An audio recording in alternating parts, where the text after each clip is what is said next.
Hey guys, welcome back to my channel stories valley. दोस्तों, आज हम सुनेंगे एक लालची बहू की कहानी। तो आइए कहानी शुरू करते हैं। एक बार की बात है, एक दिन शीला अपने पति भुवन के पास जाती है। आप तो बस हाथ पे हाथ रख के बैठे रह जाओगे और वहाँ तुम्हारी माँ पैसे दाबे जा रही, ले दबा दब दाबे जा रही। ये क्या अनाप शनाप बोले जा रही हो शीला? मेरी माँ तुम्हारी भी कुछ लगती है ना? जरा सोच समझ के बोलो। अपनी माँ के खिलाफ एक लफ्ज नहीं सुनूंगा मैं। माँ के श्रवण कुमार, तुमको तो मैं ही गलत लगती हूँ ना? अरे जरा अपनी माँ के रंग ढंग तो देख लो। तुम्हारे पिताजी के जाने के बाद उनको पेंशन मिलती है, ये नहीं बताया तुम्हारी माता जी ने तुमको? बोलो अब, बोलती क्यों बंद हो गई? Oh, no! क्या माँ को पेंशन मिलती है? लेकिन माँ ने तो कभी मुझे इसके बारे में बताया नहीं। देखा, तुमको तो मैं ही डायन लगती हूँ ना? Oh, no! अब सुनो, माँ को गांव से यहाँ ले आओ। कितनी खाओ खाओ हो गई ना तुम्हारी माँ को। बाप रे, अकेले अकेले पूरी पेंशन खा जा रही वहाँ। शीला, लेकिन मुझे ये थोड़ा गलत लग रहा है।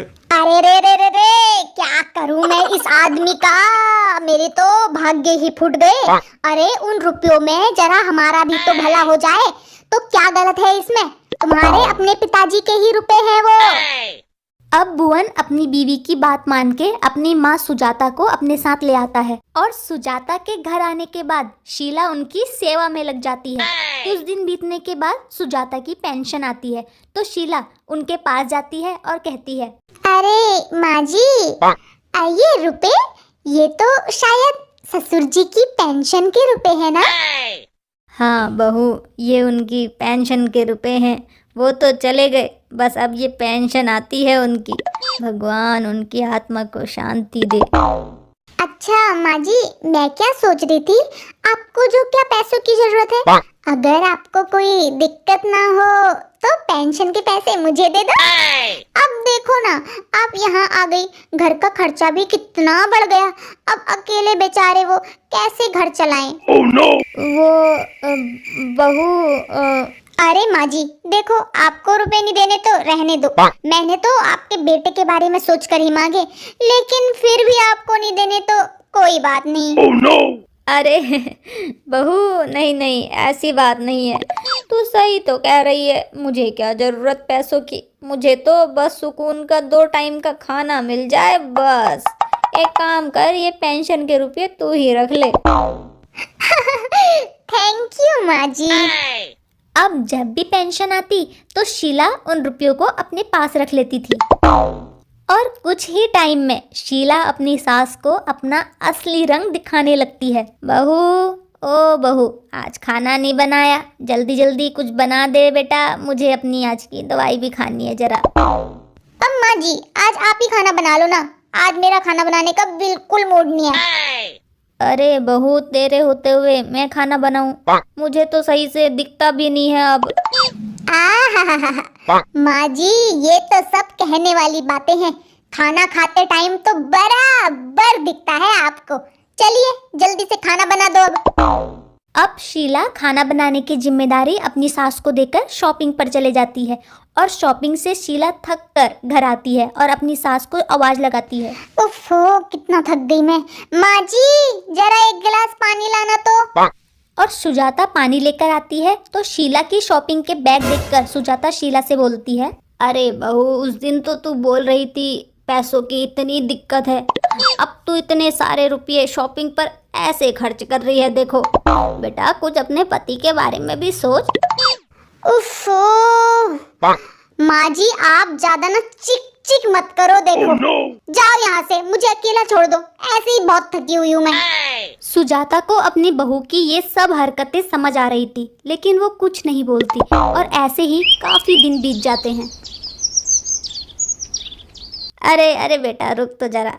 बेटा, मेरी ना आज की दवाइयाँ खत्म हो गई हैं, ले आ तो जरा। माँ चुप करो यार, मुझे वैसे ही लेट हो रही है, पहले नहीं बता सकती थी? जाओ यहाँ से। ये कह के भुवन काम पर चले जाता है। अरे बहू, तू यहीं पर मिल गई, मैं तेरे पास ही आ रही थी। मेरी ना दवाइयाँ खत्म हो गई हैं। माँ जी अभी रुपए नहीं है, बाद में बोलना, ठीक है? क्यों बेटा, मेरी पेंशन के रुपये कहाँ गए? क्या जी हम आपको भूखे ही रखते हैं यहाँ। आपके खाने पीने में सारे रुपए खर्च हो गए आपके। तो बहू दवाई तो चाहिए ही मुझे, तू अपने बेफिजूल का खर्चा बंद कर दे। ऐसी भी क्या कमी हो गई कि मेरी दवाई नहीं ले सकते तुम लोग।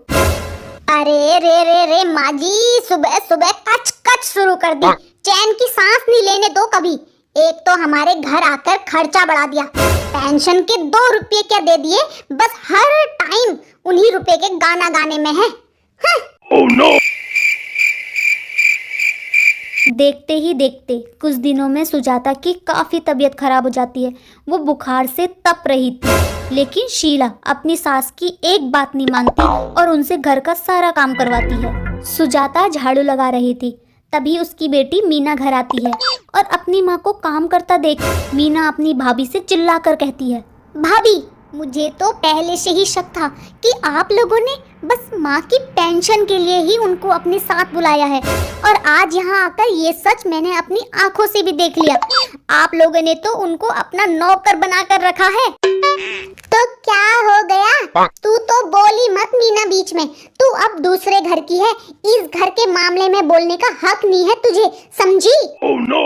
भाभी, एक बात जान लो, मैं आपके घर में तो नहीं बोल रही हूँ, मैं अपनी माँ के घर में बोल रही हूँ। ये घर अभी भी मेरी माँ के नाम पर है, समझी तुम?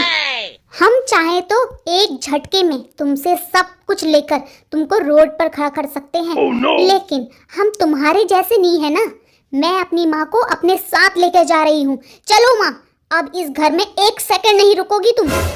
इस तरह मीना अपनी माँ को अपने साथ ले जाती है और अपनी माँ का काफ़ी अच्छे से ख्याल रखती है। सुजाता भी अपनी बेटी के साथ बहुत ज़्यादा खुश थी और अब सुजाता के पति की पेंशन सिर्फ और सिर्फ बस उसे ही मिलती है। Subscribe please.